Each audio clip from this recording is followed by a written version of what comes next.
श्री गुरुदेव दत्त.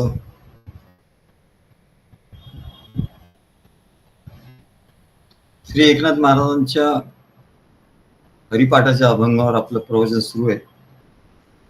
हा 9वा अभंग आहे. याच्यावर आता आपण बघूया. भक्ती वीण पशु कशासी वाढला, भक्ती वीण पशु कशासी वाढला, सटविने नेला कैसा नाही, सटविने नेला कैसा नाही, काय माय गेली होती भूतापाशी, काय माय गेली होती भूतापाशी, हरी नये मुखासी अरे मूढा, हरी नये मुखासी अरे मूढा, पातके करिता पुढे आहे पुसता, पातके करिता पुढे आहे पुसता, काय उत्तर देता होशील तू, काय उत्तर देता होशील तू, अनेक यातना यम करवील, अनेक यातना यम करवील, कोण सोडवील तेथे तुझला, कोण सोडवील तेथे तुझला, एका जनार्दनी सांगत आहे तोंडे, एका जनार्दनी सांगत आहे तोंडे, आहा वाचारडे बोलताची, आहा वाचारडे बोलताची, भक्ती वीण पशु कशासी वाढला, भक्ती वीण पशु कशासी वाढला. एकनाथ महाराज म्हणतात, भक्ती वीण पशु कशासी वाढला. आधी लोकांना सभ्य भाषेत सौम्य भाषेत सांगता सांगता सांगता जेव्हा असं लक्षात येतं की हे काही सुधारत, याच्यात काही फरक पडत नाही, तेव्हा मग संत सत्पुरुष त्यांना थोडस कडक भाषेत सांगत असतात. वरच्या तार स्वरामध्ये त्यांचं मग गायन सुरू होत. कारण असं जर झालं नाही तर मग टेकन फॉर ग्रँटेड, जो तो आपल्या मनाने वागत राहील आणि त्याचा त्याला काही उपयोग होणार नाही, त्याच्या कुटुंबाला काही उपयोग होणार नाही आणि मनुष्य जन्म मिळालेला तो वाया जाईल म्हणा. आणि म्हणून भगवंतानी हे असं सिस्टम, म्हणजे हे अशी व्यवस्था निर्माण करून ठेवली आहे. प्रजा निर्माण केली त्याच्या आधीपासून तेव्हाच ही व्यवस्था निर्माण करून ठेवली. तेव्हा अशी ही परमेश्वराची व्यवस्था आहे की मनुष्याला लागणाऱ्या सर्व गोष्टी तर त्यांनी निर्माण केल्याच, परंतु परमेश्वराची भक्ती, परमेश्वराचं ज्ञान, प्रेम, भक्ती, ज्ञान हे त्याला मिळावं आणि त्याच्या आयुष्यामध्ये आनंद, तो जगत असतानाच त्याला आनंद मिळावा, जगत असतानाच त्याला आनंद मिळावा. मेल्यावर काय आनंद मिळणार म्हणजे. तेव्हा जगत असताना जीवन जगण्या आनंद असावा. मग जीवन जगताना आनंद पाहिजे. आणि लोक म्हणतात मुक्ती पाहिजे, आम्हाला मुक्ती द्या. काल एक गृहस्थ आम्हाला म्हणाले की त्यांचं कुठलं हे आहे, आपलं अक्कलकोट स्वामींचं मठ असं आहे, ते आमच्याशी बोलत होते. आम्हाला म्हणाले की मला मुक्ती पाहिजे. म्हटलं अहो, आमच्याकडे असं आहे की जो आमच्या या मार्गात येतो दत्तगुरूंच्या, त्यांना आम्ही पहिली भेट म्हणजे मुक्तीच देतो. मुक्ती शेवटी देण्याची गोष्ट नाही होणार, शेवटी नंतर भक्ती सुरू होते. आधी आम्ही त्याला मुक्तीच देतो म्हणतो. तेव्हा आमच्याकडे मुक्ती काही मोठी गोष्ट नाहीये. पहिली भेट, त्याची पहिली भेट झाली की त्याला मुक्ती मिळाली. म्हणजे त्याला, तो आमच्याशी जोडला गेला की त्याला 84च्या फेऱ्यामधून तो मुक्त झाला. किंवा अगदी त्यांनी काहीच केलं नाही तरी पुढचा जन्म त्याला मनुष्याचा येईल, एवढी व्यवस्था त्याची या मार्गात झाली म्हणा. परंतु त्याचा अर्थ असा नाही की त्यांनी काहीच करूच नाही. त्यांनी पुरुषार्थ केला पाहिजे. मनुष्य जन्माला आला तर त्यांनी पुरुषार्थ केला पाहिजे. आणि 4 पुरुषार्थ आहे, धर्म अर्थ काम मोक्ष, असे 4 पुरुषार्थ आहेत. परंतु ज्ञानेश्वर महाराज सांगतात की 5वा पुरुषार्थ आहे. 5वा पुरुषार्थ म्हणजे भक्ती. हे 4 पुरुषार्थ आहे, धर्म अर्थ काम मोक्ष. तर म्हणले या सद्गुरूंच्या कडे या मार्गात आल्यावर चौथा जो 4 पुरुषार्थ तर होतात, धर्म अर्थ काम मोक्ष. धर्म अर्थ काम आणि मोक्ष हा जो पुरुषार्थ आहे ते सद्गुरूंना शरण आल्याबरोबरच मोक्ष त्याला मिळतो म्हणा. सद्गुरूंच्याकडे आला म्हणजे तो संसार सोडून आला. थोडा वेळ त्यांनी संसार सोडला, थोडा वेळ काय होईना, पण त्यांनी संसाराला सोडून तो आला, म्हणून तो सद्गुरूंच्याकडे येऊ शकला. ही केवढी मोठी गोष्ट आहे.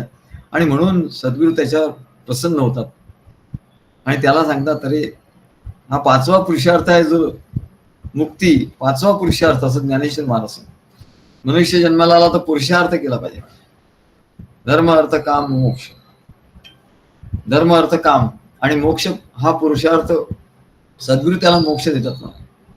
किंवा मोक्ष ह्याची काही मोठी गोष्ट नाही म्हणा. आणि मोक्ष म्हणजे मेल्यानंतर म्हणतो तो मोक्ष नाही.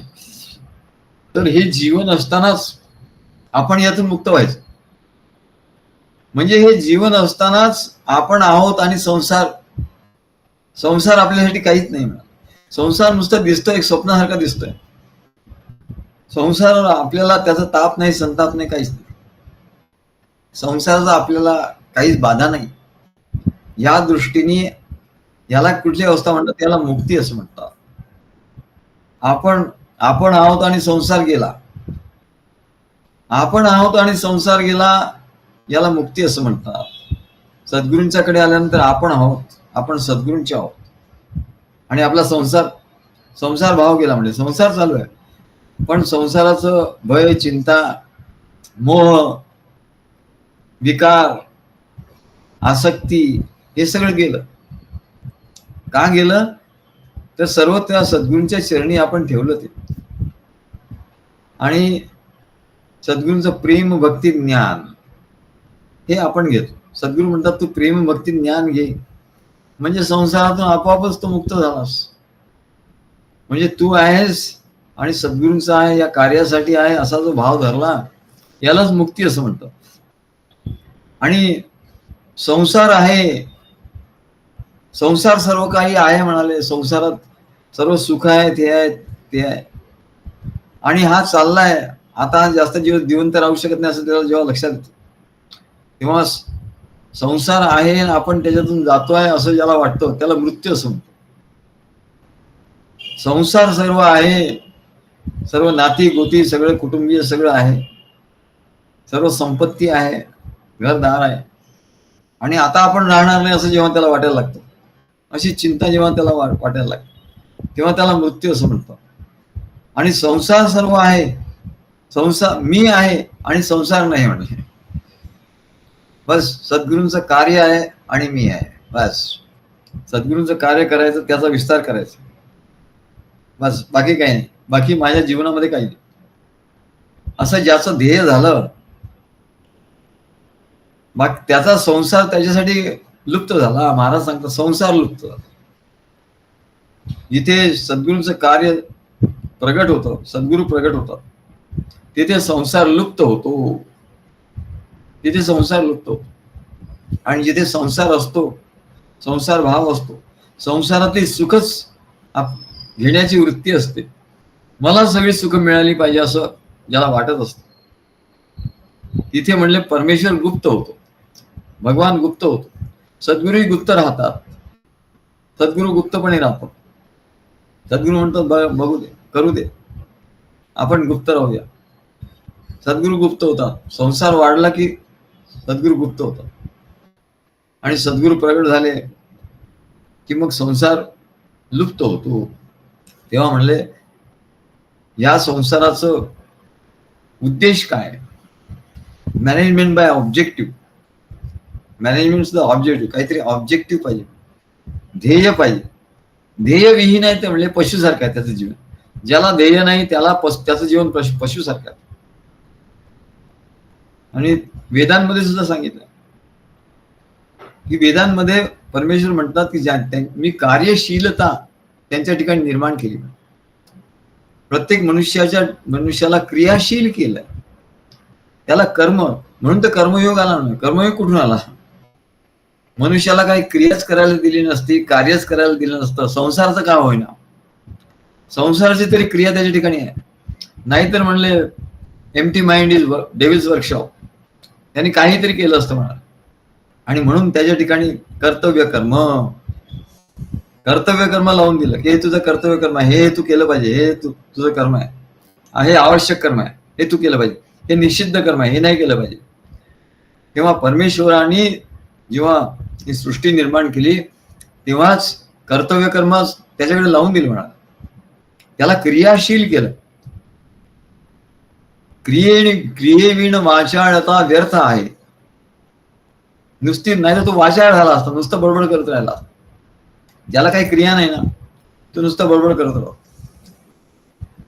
तेव्हा empty mind is devil's workshop. तो मग काहीतरी काढेल, कोणातरी भांडण करेल काहीतरी. आमच्या इकडे जवळच एक हे आहे, काय म्हणतात त्याला, आसरा का निवारा नावाचं हे.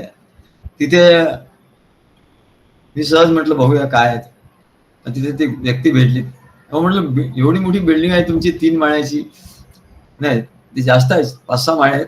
पहिल्या 3 माळ्यांवर त्यांचं काही लोक राहतात. म्हणलं इथे लोक राहतात. म्हणलं कोण लोक राहतात? हे काही काम करतात? नाही म्हणले, हे रस्त्यावर फिरणारे लोक, यांना म्हणले आम्ही इथं आणून ठेवलं. रस्त्यावर फिरतात, खायला नाही, प्यायला नाही, काही जेवण नाही, काही कपडे नाही घालायला, काही नाही, फूड, शेल्टर, वॉटर काहीच नाही. अशा लोकांना आम्ही आणतो आणि इथे ठेवतो. मग त्यांना चहा, पाणी, जेवण सगळं देतो म्हणून. आणि सगळी व्यवस्था इथे आहे, कॉट आहे, सगळं आहे, टॉयलेट आहे, सगळं बिल्डिंग. म्हणले हे काय करतात? नाही म्हणले काहीच करत नाही, अजिबात काय करत नाही म्हणे. मग काय कसं काय होतं? नाही म्हणलं ते भांडतात दिवसभर, त्यांचं भांडण सुरू असतं म्हणा. मग तुम्ही म्हणलं या लोकांना आणतात कशाला? नाही म्हणलं आमचा एनजीओ आहे म्हणले, आम्हाला पैसा मिळतो, एनजीओ चालू आहे ते त्याचं हे, तो त्याचा व्यवसाय आहे एनजीओचा.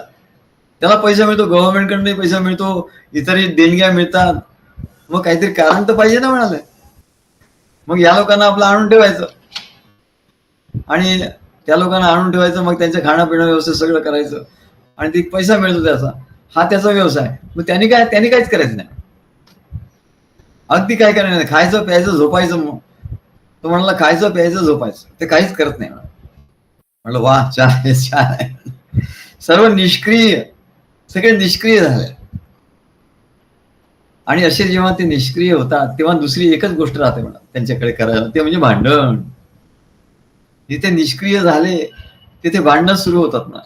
आणि म्हणून भगवान सांगतात की अरे मी या लोकांना सक्रिय केलंय, सक्रिय करतो, यांच्यासाठी काहीतरी क्रिया मी लावून दिलेल्या आहेत. म्हणून संसार लावून दिलेला आहे. संसारामध्ये काहीतरी क्रिया आहे, नाहीतर निष्क्रिय होतील आणि म्हणाले ते भांडण करत राहतील. म्हणून यांच्या मागे तू नोकरी कर, काय लग्न कर, हे कर, असं. पण तो संसारच करत राहिला तर भगवान म्हणतात अरे आता मी सगळं तुझ्याकडे लावून दिलंय, हे तुझं कर्तव्य कर्म आहे, सगळं आहे, तुझं सगळं फूड, शेल्टर, वॉटर, काय कपडे लत्ते सगळं तुला दिलं, बेड सगळं काही दिलं. पण आता म्हणले हे सर्व तुझा प्राथमिक गरजा याचं पूर्ण झाले तुझ्या, आता तुला भक्ती करायला पाहिजे. म्हणून मी वेद निर्माण केले म्हणाले. आणि वेद कसे निर्माण केले भगवंतानी? वेद अपौरुषीय आहे म्हणतात. त्या ऋषींच्या ठिकाणी, संत सत्पुरुषांच्या ठिकाणी त्यांचं अंतकरण एवढं शुद्ध, भक्तीने एवढं शुद्ध झालं की त्यांच्या ठिकाणी ते वेद स्फुरायला लागले. परमेश्वराच्या ठिकाणी जे ज्ञान आहे ते ज्ञान परमेश्वर आत्म्याच्या रूपाने त्यांच्या ठिकाणी स्फुरण सुरू झालं. आम्हाला आश्चर्य वाटतं कुठले ग्रंथ आम्ही आता म्हटलं वेद केवढं कठीण असतील, आम्ही सहज बघायला लागलो. परवा कालच्याच दिवशी आम्ही बघितलं पहिलं त्याच्यातलं वचन आणि म्हणलं हे तर सगळं आपल्याला माहिती आहे, त्याच्यातलं काहीच नवीन नाहीये, हे तर आपण सगळं करतो एकदम. मग आम्हाला असं वाटलं आपण लिहायला पाहिजे. आम्ही थोडं लिहिलं त्याच्यावर, आम्हाला बरं वाटलं. वा, तर कसं स्फुरून येतं. मग तिथे त्यांनी नुसतं ते सूत्र लिहिलंय, ओम अग्निमिळे पुरुष असं काहीतरी, अग्निमिळे पुरोहिता. त्याचे शब्द एवढे आणि त्याच्या 2 ओळीत त्याचा काहीतरी अर्थ दिलेला आहे, तोही बरोबर दिला नाही. तेव्हा आम्ही त्याच्यावर 2-3 पेज लिहून काढले आणि एवढा आनंद झाला. वा, हे कसं झालं तर परमेश्वर स्वतः वेद परमेश्वरांनी लिहिले नाही. परमेश्वर या ऋषी मुनींच्या ठिकाणी, संत सत्पुरुषांच्या ठिकाणी, सद्गुरूच्या ठिकाणी परमेश्वर तो जागृत असतो, तो श्रीहरी जागृत असतो, होतो. आणि जागृत झाल्यामुळे तो तिथे काय कृतानाय गानम गायन करायला लागतो. दत्तगुरूंना काय प्रिय आहे? गायन प्रिय आहे. म्हणून आमचं एक पद आहे, दत्त गुरु दत्त प्रभू मंगल गायन करीती, दत्त प्रभू मंगल गायन करीती, शांत प्रहरी गिरिनार शिखरी. शांत अशा वेळी गिरनार शिखरावर दत्तप्रभू एकांतात असतात आणि ते गायन करत असतात. आणि त्यांचं गायन ऐकायला सर्व देव, ऋषी, मुनी, गंधर्व, अप्सरा सर्व त्यांचं गायन ऐकायला येतात. आणि ते गायन करत असतात. कशाचं? सर्व जे अवतार त्यांचे झाले आहेत म्हणाले, रामकृष्णादी अवतार, तस्य वराह वगैरे, नरसिंह, वामन, असे जे काही अनेक अवतार घेतात त्या सर्व अवतारांचं ते गायन करतात. दत्त प्रभू म्हणतात मीच हे अवतार घेतले आणि कलियुगात म्हणले मी सद्गुरु शिष्य रूपाने, सद्गुरूंच्या रूपाने मी अवतार घेतो, माझे अवतार चालू, अवतार मालिका चालूच आहे म्हणा. तेव्हा दत्तगुरु हे गायन करतात, त्यांना गायन आवडते. दत्तगुरूंना काय आवडतं? गायन आवडतं. म्हणून भक्त जेव्हा बोलतात तेव्हा आम्हाला आवडतं. ते आपले अनुभव सांगतात, ते आपले अनुभव लिहून पाठवतात, तेव्हा मला आनंद होतो. अरे याला हा गायन करतोय, अजून याला स्फुरत नाही, स्फुरण्याचं पुढे आहे म्हणले, पण स्मरण आहे. पहिलं स्मरण सद्गुरूंनी काय सांगितलं याचं स्मरण. आणि म्हणून काय ते वचन लिहून ठेवायची आणि ते सर्वांना पाठवायची. म्हणजे त्या दृष्टीने आपला अभ्यास होतो. आपल्या डायरीत आपण वचन लिहायची. याला गायन म्हणतात, याला स्मरणाचं गायन म्हणतात. आणि सद्गुरूंच्या ठिकाणी स्फुरण होतं, स्फुरणाचं गायन. वेद स्फुरतात की कुठलेही काही बघितल्याबरोबर, कुठलाही श्लोक बघितला की आम्हाला स्फुरण होतं, आम्ही लिहित जातो. तेव्हा म्हणाले की प्रजा निर्माण केली, त्याचबरोबर भगवंतांनी वेद निर्माण केले, ज्ञानबोध निर्माण केला, वेद निर्माण केले, उपनिषद निर्माण केली, पुराण निर्माण केली, शास्त्र निर्माण केली. हे कशा करता? तर या सर्व मनुष्यांना या संसारामध्ये ज्याचं ते मन जे गेलेलं आहे त्या मनाला इकडे परमार्थात आणण्याकरता, सद्गुरूंच्या कार्याचा ध्यास लागण्याकरता, मग त्याला काहीतरी चौथा पुरुषार्थ जो आहे मुक्ती, तो चौथा पुरुषार्थ त्याला झाला पाहिजे, म्हणजे तो मुक्त झाला पाहिजे. मग मुक्तीसाठी भक्ती आवश्यक आहे. मग त्याला भक्ती दिली, त्याला ज्ञान, प्रेम, भक्ती, ज्ञान त्याच्या हातात दिल्यानंतर तरच त्याच्या हातात मुक्ती येते, म्हणजे नाही तर नाही येत. आणि म्हणून असा जो प्राप्त करून घेतो, या जगामध्ये जन्म झाला, कशा करता जन्म झाला? खाया पिया सुख से सोया, इसमें तूने क्या रे कमाया. कमलमुख राम भजन को दिया. काय मोठे पैसे कमावले, काय झालं, पण शेवटी काय म्हण, शेवटी किती लागतो मनुष्याला, किती पैसा लागतो? थोड्या पैशात सगळं काय होतं म्हणा. काय खायला प्यायला, खायला भूकच तर कमी होते म्हणलं. भूक कमी होते, येणं जाणं कमी होतं, सगळे सगळे खर्च कमी होतात. सगळे खर्च कमी होतात, डॉक्टरचा खर्च मात्र वाढतो, कारण रोग येतात. तेव्हा म्हणाले, हे सर्व होण्याच्या आधी तू संपन्न हो, तू मुक्त हो, तू ज्ञान स्वरूप हो, तो आत्मस्वरूप हो, आत्मस्वरूप हो. हे सर्व प्राप्त तू करून घे, मग म्हणले काय तुला कमी नाही.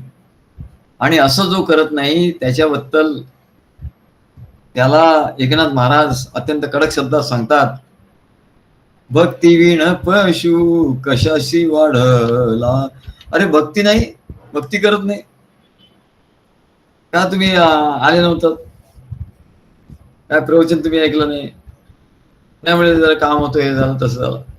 एकदा काम, दुसऱ्यांदा काम, 8-10 दिवस तो आला नाही. अरे 8-10 दिवस प्रवचन तू बुडतो, 8-10 गुरुवार तुझं प्रवचन बुडतो, हे कसं काय म्हणाले? आम्ही एवढ्या कडक भाषेत बोलत नाही, पण त्याचं त्याला समजलं पाहिजे की अरे हेच तर महत्वाचं आहे. म्हणजे प्रायोरिटी कशाला द्यायची? First priority. आम्ही असं कडक बोलत नाही, तर म्हणलं सगळे निघून जातील काय. परंतु प्रायोरिटी आपली आपल्याला कळलं पाहिजे. First things first. आमच्या मॅनेजमेंट मध्ये असं म्हणतो की बरीचशी कामं असतात आणि त्याच्यामुळे ना, आणि मनुष्याचा स्वभाव असा आहे ना की त्याला आवश्यक काम जे आहे ना, आता आवश्यक काम आहे तर तो पुढे पुढे, हा उद्या करतो, उद्या करतो, मग परवा केलं चालेल का, उद्या केलं चालेल का, परवा केलं चालेल का, असं तो मग आवश्यक काम असं. आणि अनावश्यक काम आहे तो तो करतो. आवश्यक काय अनावश्यक काय याची प्रायोरिटी त्याच्याकडे काहीच नसते म्हणा. First things first. कुठली कामं अगदी अर्जंट आहे ती आधी केली पाहिजे. ते अर्जंट कामं ठेवतो बाजूला, आणि जी फालतूची कामं असतात, कोणीतरी आलं त्याच्याशीच बोलत बसतो, कुठेतरी फिरायला जाऊन काहीतरी करत असतो आणि कामाची कामं राहून जातात. तेव्हा फर्स्ट थिंग्स फर्स्ट असं मॅनेजमेंट मध्ये सांग. तू अशी लिस्ट कर, अत्यंत महत्वाचं काम कुठलं ते पहिल्यांदा लिही, त्याच्यानंतर त्याच्यापेक्षा कमी महत्वाचं ते लिही, त्याच्यानंतर त्याच्यापेक्षा कमी महत्वाचं लिही. असं लिस्ट केली तर तुला एक 10-12 कामं रोजची दिसतील. आणि जर लिस्ट नाही केली तर तू विसरून जाशील. मग वेळेवर आठवण येईल, रे बापरे मी हे करायचं राहिलो, शॉक बसेल तुला. आणि म्हणून फर्स्ट थिंग्स फर्स्ट, प्रायोरिटी मध्ये सर्व लिहून काढायचं आणि मग टिक मार्क करायचं. हा हे काम झालं का, हे झालं, हे अर्धवट झालं, हे अर्ध उद्या करायचं. तेव्हा अशा रीतीने ती फर्स्ट थिंग्स फर्स्ट. तसं म्हणलंय आपल्या जीवनामध्ये पहिलं काय, सद्गुरूंचं प्रवचन ऐकणं, त्या यज्ञ करणं, जप करणं, थोडं बहुत काय होईना,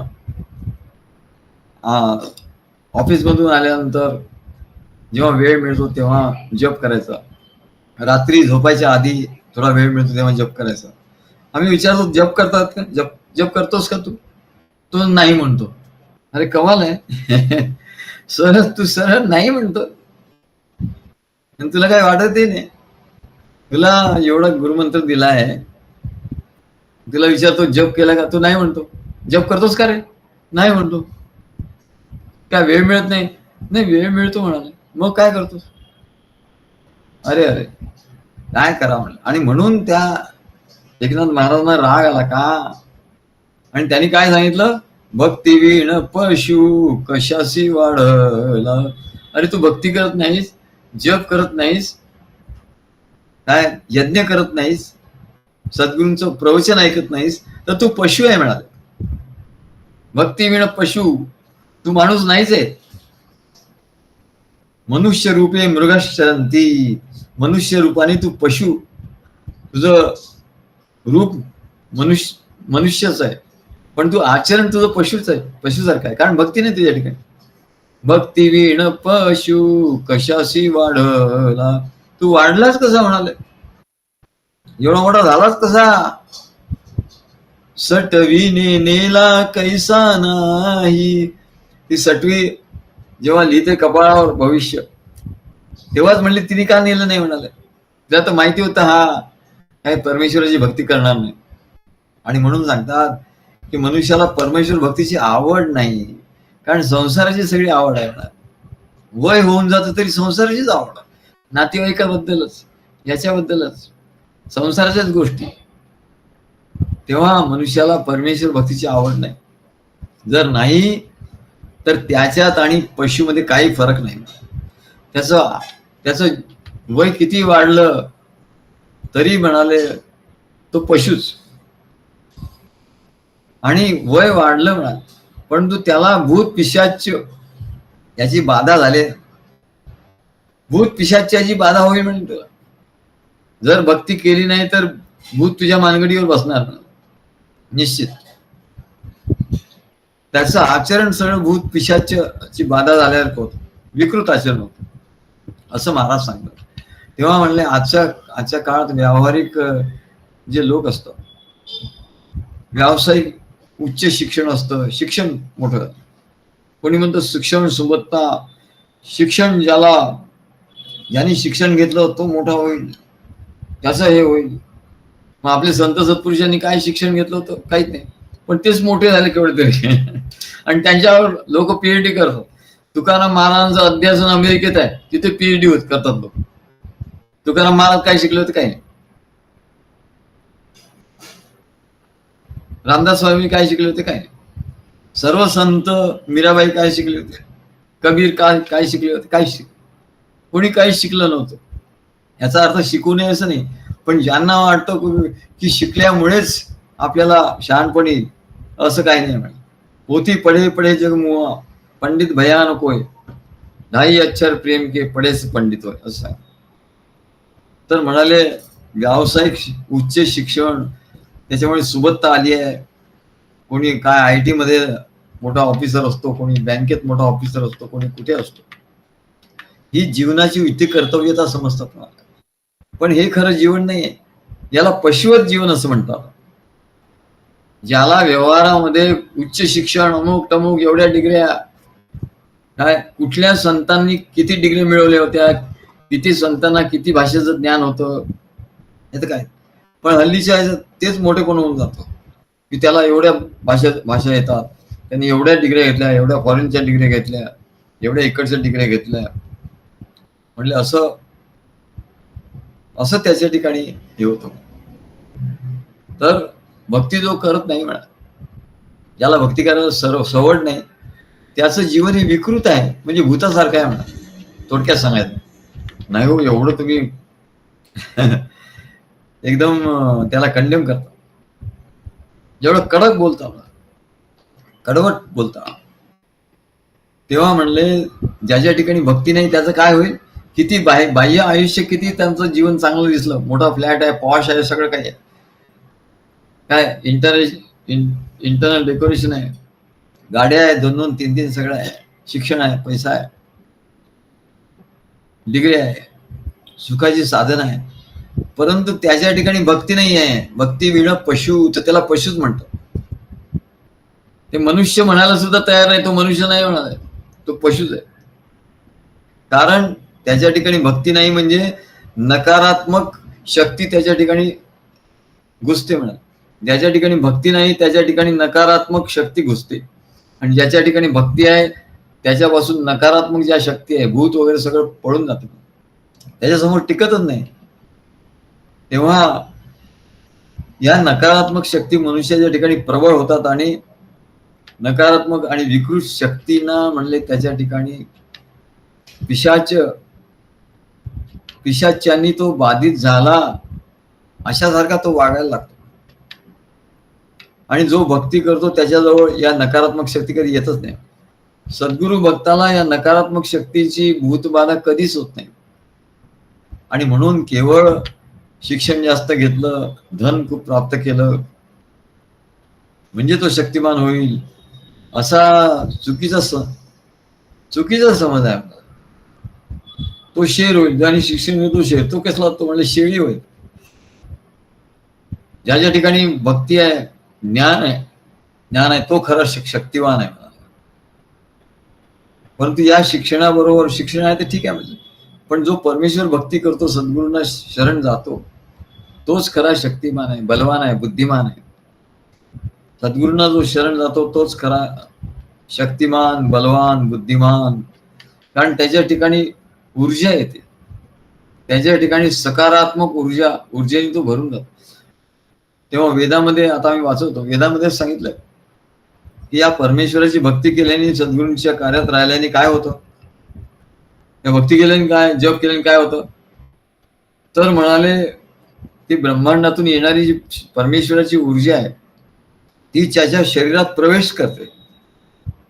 ब्रह्मांडातली भगवंताची जी ऊर्जा आहे, ऊर्जा प्रवाहित परमेश्वराने केली आहे आणि त्याच्यासाठी तो सत्पात्र होतो. तो भक्तिवान आहे, तो सद्गुरूंची भक्ती करतो, सेवा करतो आणि म्हणून त्याच्या ठिकाणी ती शक्ती सहज त्याच्या ठिकाणी प्रवेश करत असते, ती ऊर्जा प्रवेश करत असते, म्हणजे ते तेज त्याच्या ठिकाणी प्रवेश करत असते. म्हणून तो बलवान होतो, बुद्धिमान होतो, शक्तिमान होतो, ज्ञानवान होतो. हे सर्व गुण त्याच्या ठिकाणी येतात. आणि जर त्याच्या ठिकाणी भक्ती नसेल तर ती ऊर्जा, मग नकारात्मक ऊर्जा त्याच्या ठिकाणी यायला लागते. नकारात्मक भूत खेत सगळे हे प्रकार तिथे होतात. म्हणून मनुष्य जन्माला येऊन एकनाथ महाराज म्हणतात, जो भक्ती करत नाही तो पशुसारखा. ते मृत्युलोके भुविभार भूता मनुष्य रूपेण मृगश्चरंती. मृग म्हणजे पशु. ते मृत्युलोके, या पृथ्वीला ते भार आहे. पण भुविभार भूता मनुष्य रूपेण मृगश्चरंती. मनुष्याचं रूप आहे म्हणलं, पण मृग म्हणजे पशु आहे. येशाम न विद्याम न कला न धर्म. याच्या ठिकाणी विद्या ही ब्रह्मविद्या नाही, ही प्रेम भक्तीची, एक कर्मयोगाची कला याला माहिती नाही. याच्या ठिकाणी धर्म नाही आहे, सर्व अधर्माचा आचरण आहे. तो पशु, फक्त तो पशु आहे. आणि फक्त आहार निद्रा भयमैथुनंच. पशूंना जसं चारच गोष्टी माहिती आहे, आहार निद्रा, खाणे, भूक लागली की खाणे, निद्रा, झोप लागली की झोपणे, आणि भय निर्माण होणे, चिंता निर्माण होणे. आहार निद्रा भय मैथून करणे, या चारच गोष्टी त्यांना माहिती आहे. आहार निद्रा भय तसंच ज्या माणसाला या आहार निद्रा भय मैथून, सर्वसाधारण मनुष्य याच्यातच गुंतलेला आहे. पैसा कमवायचा, आहार निद्रा भय मैथून, बस यात एन्जॉयमेंट करायचं. तेव्हा जे नास्तिक लोक असतात ते तर परमेश्वरला मानतच नाही. परमेश्वर आहेत कुठे, म्हणतात परमेश्वर नाहीच. मग तिथे भक्तीचा विचारच कुठे संभवणार, म्हणजे भक्ती नाही, ज्ञान नाही. ते नास्तिक आहे तर तिथे भक्ती नाही, तिथे ज्ञानही नाही.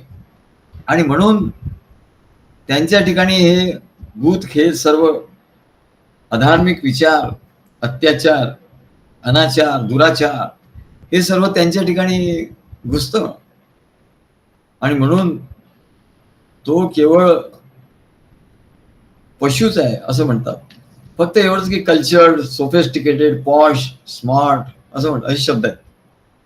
वेल बिहेव्ड, सोफिस्टिकेटेड, त्याचं इंग्रजी चांगलं असतं, पण आहे तो पशुच म्हणा, असे खेदाने म्हणावे लागते.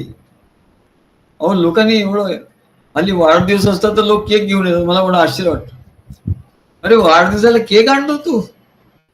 अरे पूर्वी तर आमच्याकडे ते केक हात लावायचे नाही, केक वगैरे काय खायचा नाही, आणायचेच नाही घरून. हे इंग्रजी शाळेत गेले यांचे असे संस्कार झाले म्हणा, केक कापायचा. पूर्वीच्या माता काय करायचं, त्याला बाळाला आपल्या काय आवडतं त्याच्याप्रमाणे तो पदार्थ करायचा आणि त्याचा असा दिवा करायचा आणि त्या दिव्यामध्ये चांगलं शुद्ध तूप घालायचं आणि मग त्या दिव्याची पूजा करायची, त्याला ओवाळायचं, स्तोत्र म्हणायची आणि मग शुभ कामना करायची. जीवे शरदा शतम, जीवे शरदा शतम. कशा करता? 100 वर्ष जगायचं. कशा करता? जीवे शरदा शतम शृणुयाम शरदा शतम असे मंत्र आहेत वेदामध्ये. कशा करता तू 100 वर्ष तुला आयुष्य पाहिजे? शृणुयाम, मला ऐकायचं आहे काय परमेश्वराचं महात्म्य, त्याचं ज्ञान, प्रेम, भक्ती, ज्ञान ऐकायचं आहे.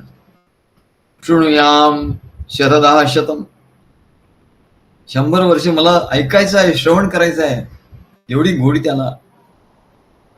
आणि त्याच्यासाठी प्रब्रवाम शरदा शतम, म्हणून सद्गुरू सुद्धा दीर्घायुषी व्हावेत. कारण काय की मला श्रवण करायचं 100 वर्ष, तर सद्गुरूंचे आयुष्य पाहिजे म्हणले माझ्यापेक्षा जास्त. तर म्हणले प्रब्रवाम, ते बोलतील आणि मी ऐकेन. प्रब्रवाम शरदा शतम, याच्यासाठी म्हणाले हे आयुष्य दिलेलं आहे.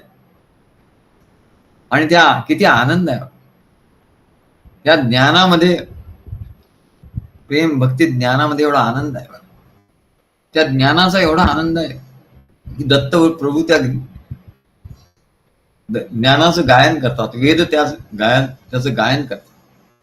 कृताम नाय गानम, भगवान विष्णू त्या वेदांचं गायन करतात. पण आता म्हणले सोफिस्टिकेटेड पशु आहे म्हणाले. जशी कुत्री एकदम ते चांगली असतात श्रीमंत घरची, पण पट्टी बांधलेली असतात, पण आहे कुत्रीच म्हणाले, पशु पण सोफिस्टिकेटेड. तस तेव्हा वाढदिवसाला लक्षात ठेवा की आपल्या इकडे जे येणारे भक्त आहेत त्यांनी याचा केक वगैरे आपल्या घरी आणायचा नाही वाढदिवसाच्या दिवशी. आता यांचं गोरपड्यांचाही फोन आला, त्यांचाही वाढदिवस होता. तेव्हा असे वाढदिवस होतात, त्या दिवशी केक नाही आणायचा. केक ही आपली संस्कृती नाही. म्हणजे आपली संस्कृती विसरला, आपली संस्कृती विसरलं की तो पशुवत आचरण त्याचं सुरू झालं. तेव्हा आपल्याला शिरा आवडत असेल तर शिरा, त्याचा मोठा दिवा करायचा, त्यात चांगलं तूप घालायचं, त्यात वात लावायची, दिवा भगवंताच्या समोर ठेवायचं आणि दत्त स्तोत्र म्हणायची, जप करायचा थोडा वेळ, आणि मग औक्षण करायचं. आणि मग तो जो दिवा आहे तो सर्वांनी जसा तो खायचा त्या केकच्या ऐवजी. तेव्हा केक ही आपली संस्कृती नाही ना. त्यांच्यामध्ये कसं मेणबत्त्या लावतात आणि मग ते विझवून टाकतात कुंकर्म, ते दिवे विझवतात, आपण दिव्या लावतो, ही आपली संस्कृती आहे. तेव्हा म्हणले हे सर्व पशु जसं मांस खातात तसं म्हणले मांस खातात. हो, ब्राह्मण म्हणणार. आता ब्राह्मण राहिले कुठे म्हणा, आता ब्राह्मण नाहीच आहे कोणी. ब्राह्मण कुठे राहिला? ब्राह्मणाच्या नावाने लोक काय म्हणतात, ब्राह्मणाने असं केलं, ब्राह्मण तसं करतात. अरे पण ब्राह्मण कुठे? दाखव ना मला एकतरी ब्राह्मण आणून दाखव की हा ब्राह्मण आहे. ब्रह्मम जानाति इति ब्राह्मण, जो ब्रह्माला जाणतो तो ब्राह्मण. असं कोणी तुला भेटताय का? तो उगाच म्हणले साप गेला आणि नुसती भुईच तू धोपटतोय काय ब्राह्मणच्या नावाने. ब्राह्मण तुझे नाहीच आहे म्हणाले. कुठे आहे ब्राह्मण? दाखव बाबा, कोणी एकतरी ब्राह्मण आणून दाखव. ब्राह्मण नाहीच आहे कोणी. ब्राह्मण नावाचं कोणी नाहीच आहे म्हणा. ब्रह्मन जानाति ते ब्राह्मण, सर्व संत सत्पुरुष ते ब्राह्मण होते. आता जे ब्राह्मणी म्हणले मांस खातात, पशुसारखं रक्त पितात, मदिरा पितात, तसेच हे देखील म्हणले. आणि पशु भयग्रस्त असतात, पशु मैथुनात स्वैराचार करतात, त्याप्रमाणे सर्व स्वैराचारी आहे. मग या जगात म्हणले अशा लोकांचा काय उपयोग आहे? म्हणजे भांडतात एकमेकाशी. जेव्हा वेळ असतो तेव्हा काय करतात? भांडायचं. ऑफिसमध्ये भांडण, घरामध्ये भांडण. मनुष्य रूपेण मृगशरंती, सारखं भांडत असतात. आणि जे लोक भांडतात त्यांना पशु असं म्हणतात, असं एकनाथ महाराज म्हणतात. हे जगात केवळ कलह, अशांती, भ्रष्टाचार, अनाचार ते वाढवण्यासाठीच कारणीभूत होतात. मग त्यांना म्हणले या जिवंत राहण्याचा काही उपयोग आहे का म्हणले, त्यांच्या जीवनाचा काही उपयोग आहे का? इतरांनाही त्रास, स्वतःलाही त्रास, स्वतःलाही त्रास करतात, इतरांनाही त्रास देतात. मग त्याच्यापेक्षा सटवीने नेला कैसा नाही, भक्तिवीण पशु कशाशी वाढला, सटवीने नेला कैसा नाही. जर तेव्हाच नेलं असतं तर इतरांचे क्लेश झालेले असते, कमी झाले असते, नष्ट झाले असते, ताप संताप टळला असता आणि यालाही कष्ट झाले नसते म्हणले, याचाही ताप संताप टळला असता.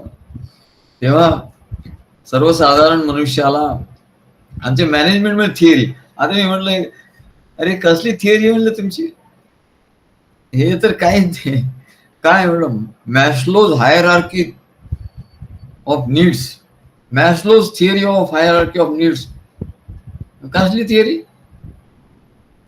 आमच्या इथे सांगून ठेवलं आहार निद्रा भय मैथुनंच, तेच तुम्ही सांगतात म्हणा. फिजिओलॉजिकल नीड्स, मनुष्याची हायरार्की नीड्स, त्याच्या गरजा कशा वाढत जातात, त्याचं एक पिरॅमिड सारखं. पहिल्या गरजा काय त्याच्या, एअर वॉटर फूड शेल्टर म्हणजे काय, आहार निद्रा भय मैथुनंच, स्लीप निद्रा, क्लोथिंग रिप्रोडक्शन म्हणजे मैथून. त्याने आपल्याकडच चोरलं म्हणले. आणि मोठमोठ्या MBAच्या कॉलेजमध्ये शिकवतात काय, Maslow's hierarchy of needs, Maslow's theory of hierarchy of needs, आणि सगळे वा काय मोठे सांगतात. अरे काय म्हणले, आहार निद्रा भय मैथुनंच, air water food shelter sleep clothing and reproduction, हे तर म्हणले आमच्या ग्रंथात आधीच सांगून ठेवलं. हे म्हणले अगदी हे पशुचं लक्षण आहे म्हणाल. तो माणूस कुठे आहे, अजून तो माणूस झालाच नाही म्हणाल. नंतर म्हणले सेफ्टी नीड्स, मग त्याला भीती, भय मैथुनंच, भय होते, त्याच भाषांतर केलंय म्हणले. आपल्याकडे जे सांगितलंय ना सेफ्टी नीड्स, पण त्याला काय तर त्याला भीती वाटते. पर्सनल सिक्युरिटी, सिक्युरिटी गार्ड पाहिजे, अमुक पाहिजे, Z security, Y security, employment, बेकारी, बेकारी त्याची भीती वाटते. हेल्थ, कधी आपली तब्येत बिघडण्याची भीती वाटते. प्रॉपर्टी, प्रॉपर्टी जास्तीत जास्त आपली झाली पाहिजे, कोणी हडपली नाही पाहिजे याची भीती वाटते. म्हणजे आहार निद्रा भय मैथुन, मॅस्लोज थिअरी म्हणजे काय म्हणते, मॅस्लोज थिअरी ऑफ हायरार्की म्हणजे काय, आहार निद्रा भय मैथुनंच. आणि लव्ह अँड बिलॉंगिंग, त्याच्या पुढची स्टेज म्हणजे लव्ह, म्हणजे त्याला कोणीतरी आपल्यावर प्रेम करायला पाहिजे. मग मित्र मैत्रिणी वगैरे वगैरे, बायको, मुलं, कुटुंब, मित्र मैत्रिणी, हे म्हणले लव्ह अँड बिलॉंगिंग, आपल्याला कोणतरी आपलं म्हटलं पाहिजे. आणि नंतर मग इस्टीम, रिस्पेक्ट, मला रिस्पेक्ट मिळाला म्हणजे इस्टीम नीड्स. स्टेटस, माझं स्टेटस लोकांनी, तुम्ही कोण आहात, मी प्रोफेसर आहे, मी डॉक्टर आहे, काय अमुक आहे, रेकग्निशन, लोकांनी आपल्याला चांगलं म्हटलं पाहिजे. शक्तिवान आपण झालो पाहिजे, फ्रीडम, आपण स्वतंत्र झालो. पण हे कसलं म्हणजे, ही कुठली शक्ती म्हणाले, इथे भक्तीच नाही तर शक्ती येईल. आणि मग नंतर self actualization, desire to become the most that one can be, सगळ्यात मोठी पोस्ट मला मिळाली पाहिजे. ऑफिसमध्ये असेल तर सगळ्यात मोठी पोस्ट मला मिळाली पाहिजे, बरोबर आहे, मोठी पोस्ट मिळाली पाहिजे. पण पोस्ट मिळवण्यासाठी तो काही भिकाऱ्यासारखा करत नाही म्हणा, तो सद्गुरूंच्याकडे जातो. सद्गुरू, मला भक्ती करायची, तेव्हा सद्गुरू त्याला म्हणतात, अरे तुझ्या सगळ्या इच्छा पूर्ण होतील, काय तू हे हवन कर, तुझ्या सगळ्या काय सेल्फ ऍक्च्युअलायझेशन, सेल्फ ऍक्च्युअलायझेशन सगळ्यात उंचीवर आहे म्हणत. तो आता अकाउंटंट आहे तर तो अकाउंट कंट्रोलर ऑफ अकाउंट्स होईल, तो प्रोफेसर आहे तर तो प्रिन्सिपल होईल, डायरेक्टर होईल, याला सेल्फ ऍक्च्युअलायझेशन असं म्हणतात. आता मॅनेजर आहे तर जनरल मॅनेजर होईल, आता जनरल मॅनेजर तर DM होईल, MD होईल. तेव्हा म्हणले याला सेल्फ ऍक्च्युअलायझेशन असं म्हणतात.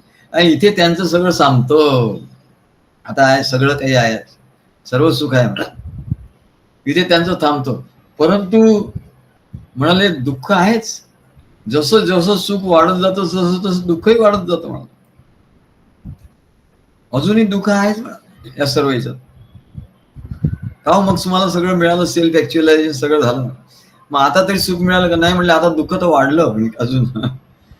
दुःख अजून वाढलं म्हणले, पूर्वी काही नव्हतं तर काही दुःख नव्हतं. तर मास्लोज थिअरी सेल्फ ऍक्च्युअलायझेशन पर्यंत येऊन थांबते. मग आम्ही मुलांना सांगायचं, अरे हे काहीच नाही म्हणलं, हे आपल्या, मग आम्ही मुलांना का आवडायचं की आम्ही आपल्या याच्यातलं सांगायचं. सर म्हणलं, आप तो बहुत अच्छा बताते यार, बुक में तो कुछ लिखा नाही आहे. म्हणे हे म्हटलं इथे येऊन थांबतं, सेल्फ ऍक्च्युअलायझेशन पर्यंत येऊन मास्लो थांबतो. मॅस्लोच्या पुढे काय आहे म्हणलं की स्पिरिच्युअल नीड्स ते त्यांनी घेतलं नाही. म्हणजे आता नवीन याच्यात थोडस ते यायला लागलंय स्पिरिच्युअल नीड्स, कारण लोकांना जेव्हा मनस्ताप होतो, संताप होतो त्यांच्या नोकरीमध्ये इकडे तिकडे, तेव्हा त्यांना असं वाटायला लागलं की नाही परमेश्वराचं हे पाहिजे म्हणून आता गीता अँड मॅनेजमेंट वगैरे वगैरे. तर स्पिरिच्युअलिटी हे त्याच्यात आता आलंय. म्हणजे सेल्फ ऍक्च्युअलायझेशन पर्यंत तो पशुच असतो. भक्ती वीण पशु कशाशी वाढला. हो, सेल्फ ऍक्च्युअलायझेशन एवढं त्यांनी प्राप्त केलं तरी तुम्ही त्याला पशु म्हणतात? हो म्हणा, तो पशुच आहे. जोपर्यंत स्पिरिच्युअल नीड्स त्याला कळत नाही की मला काय ईश्वराची भक्ती करायची, आणि ईश्वराची भक्ती म्हणजे काय, तर कुठल्या तरी मठात जायचं, काहीतरी करायचं, किंवा मठ बांधायचा, 4 ठिकाणी देणग्या मागायच्या, भिक्षा मागायची, मठ बांधून ठेवतात. परंतु मुक्ती, काल ते गृहस्थ आम्हाला म्हणाले, सद्गुरू मला एकच गोष्ट द्या, म्हणजे मला मुक्ती द्या, म्हणजे मुक्ती द्या. अहो, तुम्ही एवढे मठ बांधून ठेवले आणि तुम्हाला मुक्ती कशी नाही मिळाली? तिथे म्हणलं ते अक्कलकोट स्वामी बसलेले आहेत, दत्त महाराजांची मूर्ती आहे, अक्कलकोट स्वामींची मूर्ती आहे, आणि तुम्ही मला मुक्ती मागता, हे कसं काय? नाही म्हणले, सद्गुरूशिवाय मुक्ती नाही. काय सद्गुरूशिवाय मुक्ती नाही? तेव्हा सद्गुरूशिवाय मुक्ती मिळत नाही हे त्यांना माहिती असतं, आणि मुक्ती तर पाहिजे असते. पण अशी मुक्ती देणारे सद्गुरू तरी कुठे आहे म्हणले? ते काय असे काय महाराज लिहिलं ते काय असे सहजासहजी मिळतात का म्हणाल? त्याच्यासाठी केवढी तपश्चर्या करावी लागते. काय कितने पापड बेलने पडते, हिंदीमध्ये उसके लिए कितने पापड बेलने पडते. आमच्याकडे बाई येतात स्वयंपाकी, त्या सांगतात की मी म्हणलं एका दिवसात 300 पोळ्या करते. बापरे म्हणलं, मशीन आहे? नाही म्हणलं, एकटीच करते मी, इतकी पापड बेलते म्हणले रोज. आणि तेव्हा भक्ती विण पशु कशाशी वाढला, सटविने नेला कैसा नाही. अरे याला घेऊन जा म्हणले, त्याचं काय कामाचा नाही, हा नुसतं म्हणले या जगात आलाय पण भक्ती नाही याच्याकडे. असा मनुष्य जन्माला आला, त्याच्या अगोदर त्याच्या मातेला काय संस्कार होते म्हणाले? मातेलाही त्याचे काही संस्कार नाही, पित्यालाही काही संस्कार नाही. काय मातेला कुठले डोळे लागले होते काय माहिती? तेव्हा संसारामध्ये पूर्वीच्या पाप पुण्य प्रमाणे सुख दुःख येतच असतात, आणि परमेश्वराची ही नियतीच आहे, पूर्वीचं पाप पुण्य. मग परमेश्वराचं असं का होतं? अरे तुझं पाप, तू पाप केलं ते नाही काय सांगत? परमेश्वराचं काय सांगतो? तुला सांगितलं होतं ना की भक्ती कर, तू भक्ती करत नाही आणि तू पाप करतो. मग पाप करतो तर असंच होणार. मग पुण्य कर, मग असं नाही होणार. मग तू यज्ञ कर, तू सद्गुरूंचं प्रवचन आहे, मग असं नाही होणार. मग आम्ही सांगू, असं नाही होणार. तू अनाचार अधर्म बंद कर, तर असं नाही होणार. कारण ही परमेश्वराची नियती आहे. म्हणजे सारासार विवेक कोणाला नाही आहे. म्हणून आजकाल ते सुशिक्षित सुसंस्कृत म्हणून घेणारे स्त्री पुरुष भक्त मंडळी, ते म्हणले भूत पिशाच्यावर त्यांचा विश्वास असतो. कोणी आला तो सारखा, त्यांनी असं करणी केली, त्यांनी अमुक केलं, त्यांनी भूत पिशाच. आणि ज्योतिषाकडे जातात, मग का आता मोठा योग आहे असं काहीतरी सांगतात, म्हणजे असं करायला पाहिजे, किंवा भीती घालतात, हे काय तो कुठला कालसर्पयोग सांगून टाक, आणि म्हणले हे त्यांच्या ह्याच्यात पडतात. काय मंत्रतंत्रात ग्रहांच्या परिणाम त्याचा विश्वास ठेवतात, बंधू लोकांच्या आहारी जातात. काय ते युट्यूब मध्ये आले हे सर्व जग नष्ट होणार आहे, जगात फारच कमी लोक राहणार. काही सांगतात लगेच. असं कधी काय होणार आहे का? असं कसं काही होणार नाही होणार आहे. जे अधर्मी लोक आहेत त्यांचा नाश होईल. मग परमेश्वराच्या भक्ताला काय हे नाही मिळालं. तेव्हा परमेश्वराच्या भक्तालाच त्याचं सर्व रक्षण आहे. तेव्हा हे म्हणले हिंसा करतात, बंधू लोकांच्या आहारी जातात, मंत्रतंत्र याच्या नादी लागतात आणि आपल्या सर्वस्वाची हानी करून घेतात. त्यांची सगळी बुद्धी, ज्ञान नष्ट होतं. ज्ञान आधी नसतंच त्यांच्या ठिकाणी, असतं काही ते थोडी भाविकता असते नष्ट होतं, ते मूळ बनतात. आणि या परमेश्वराच्या भक्ती मार्गाचं अवलंबन करत नाहीत, अधर्माच्या मार्गाला जातात. शरीराला रोग झाले, काही रोग झाला की लगेच ज्योतिषाकडे जातात. मुलं होत नाहीत, ज्योतिषाकडे जातात, मंत्रतंत्र करतात. घरात कलह झाला तर म्हणले ज्योतिषाकडे जातात, मंत्रतंत्र करतात. हे सर्व भूत बाधेमुळे होतं. कोणी काय आपल्यावर हे केलं असं त्याला वाटायला लागतं. असा घाणेरडा छंद, याला घाणेरडा छंद असं आमच्या महाराजांचा शब्द, हा घाणेरडा छंद आहे. भूत खेताचा काहीतरी परिणाम झाला, कोणी काहीतरी केलं, हा घाणेरडा छंद लागतो. भक्तीचा चांगला छंद लावून घेतला नाही म्हणून हा घाणेरडा छंद लागला मला. आणि अशा अघोर उपायांच्या मागे ते प्रवृत्त होतात, अघोर उपाय करतात. म्हणून परमेश्वर सुद्धा काय करतो की मंत्रविद्या, मग सद्गुरू सुद्धा मंत्र देतात.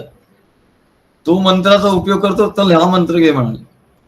हा मंत्र पॉवरफुल आहे जास्त, केवढा तरी पॉवरफुल आहे, ते मंत्र सगळे निघून जातील म्हणाले. अध्यात्मशास्त्र याचा अवलंब कर आणि सत्य धर्माचं ज्ञान सद्गुरू देत असतात म्हणाले. आणि सर्व स्त्री पुरुषांवर या सत्य धर्माचे आणि भक्ती मार्गाचेच संस्कार घडले पाहिजे. तेव्हा त्या मातेच्या गर्भापासून योग्य संस्कार झालेले नाहीत, की संततीवर योग्य संस्कार झाले नाही की मग असं घडतं. पण हे संस्कार घडवण्याची जबाबदारी माता पित्यावर किंवा मातेवर जास्त असते. पूर्वीच्या काळी माता पिता दोघेही बाहेर जातात म्हणा. माता पिता खातात पिता बाहेरच खातात पितात काय, दोघे काय संस्कार करतील? आधी त्यांच्यावरच संस्कार काही नाहीये तर ते काय संस्कार करणार म्हणा. तर प्रजा अधर्मशील होईच म्हणा. कॉन्व्हेंट स्कूलमध्ये जातात, काय धड मराठी पण येत नाही म्हणा. मराठी काय, आपले सण काय काय काहीच त्यांना माहिती नव्हतं. मग लहानपणी मुलांवर भक्तीचे संस्कार झाले पाहिजे. तेव्हा म्हणले हे 12-12, 14-14 तास घराबाहेर राहतील तर त्यांच्या स्वतःवरही संस्कार होणार नाही आणि इतरांवर पण होणार. म्हणून संपूर्ण कुटुंब यात आलं पाहिजे. भक्ती मार्गामध्ये तू एकटा येऊन उपयोग नाही, म्हणजे सगळं कुटुंब इकडे आलं पाहिजे. आणि त्यांच्यावर संस्कार होतील, मुलांवर होतील, तुमच्यावर होतील.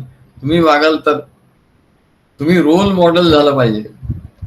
जसं मॅनेजमेंटमध्ये रोल मॉडेल असतं की आपले शिक्षक कसे वागतात, आपले आई वडील कसे वागतात, समाजात प्रतिष्ठित लोक कसं वागतात, त्याच्याप्रमाणे मग ती प्रजा वागत असते. पण हल्ली म्हणले घरी आजोबा आजी कोणाच्या घरी नसतात, असले तरी सारखे घरात भांडणं असतात, त्याच्यापेक्षा ते वेगळं राहील तर बरं म्हणतात. आता आम्ही ज्या बिल्डिंग मध्ये आलो त्या बिल्डिंग मध्ये सगळे त्यांची मुलं दुसरीकडे राहतात आणि इकडे सर्व आजी आजोबाच राहतात, सर्व सिनियर सिटीजन राहतात. म्हणून आमच्या बिल्डिंगला ते म्हणतात, ही बिल्डिंग म्हणजे काय म्हणतात त्याला, सिनियर सिटीजनचं हे आहे म्हणतात, काय म्हणतात, निवृत्त लोकांचं ही बिल्डिंग आहे. सगळेच निवृत्त आहे म्हणले याच्यात. तेव्हा या पिढ्या म्हणले कुसंस्कार त्यांच्यावर होत असतात. अपवित्रता रूपी हे भूत, आणि जिथे अपवित्रता असते, कुसंस्कार असते, तिथेच भूत घुसतो म्हणा. चांगल्या ठिकाणी पवित्र ठिकाणाला त्याला भीती वाटते त्या भूताला. आणि म्हणून हे भूत उतरवण्याचा एकच रामबाण उपाय तो म्हणजे सद्गुरू रूपी मांत्रिकाला संपूर्ण कुटुंबातील आजी आजोबा पती पत्नी माता पिता मुलं मुली सर्वांनी एकत्रितपणे येऊन शरण जाऊन त्यांच्याकडून गुरुमंत्र प्राप्त करून घ्यायचा, त्यांच्याकडून कर्मयोगाचं शास्त्रशुद्ध शिक्षण घ्यायचं, सतत मार्गदर्शन घ्यायचं, म्हणजे हे भूत पळून जाईल म्हणाले, निश्चितपणे पळून जाईल. तसंच प्रत्येक कुटुंबात आपली संस्कृती आणि धर्माची स्थापना होईल.